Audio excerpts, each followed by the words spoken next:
Hello friends, இன்றைக்கு இந்த வீடியோவில் புதிய பயிர்க்கடனானது விண்ணப்பித்த உடனே அனைவருக்கும் கிடைக்கும் அப்படின்னு சொல்லியிருக்காங்க. இது எப்படி வாங்கிறது, எங்கே போய் அப்ளை பண்ணணும், டாக்குமெண்ட்ஸ் என்ன, அதை பற்றின ஃபுல் டீட்டெயிலாக இந்த வீடியோவில் பார்க்கலாம்.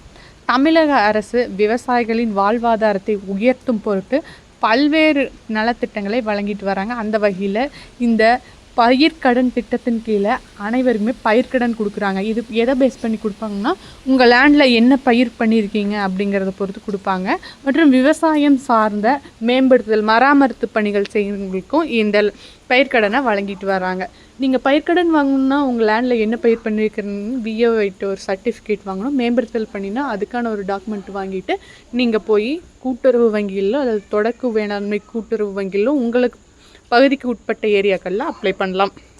அப்படி அப்ளை பண்ணும்போது எல்லாமே உங்கள் டாக்குமெண்ட்ஸு பட்டா சீட்டா, உங்களோட ஆதார் கார்டு, ரேஷன் கார்டு, உங்களோட ஃபோட்டோ இதையெல்லாம் வச்சு அப்ளை பண்ணும்போது டாக்குமெண்ட்ஸை வெரிஃபை பண்ணிவிட்டு விண்ணப்பித்த அன்றே அனைவருக்கும் வழங்கப்படும் அப்படின்னு சொல்லியிருக்காங்க. இதை பெறுவதில் ஏதாவது சிக்கல் இருந்தால் அதை கமெண்ட்ஸில் லீவ் பண்ணுங்கள்.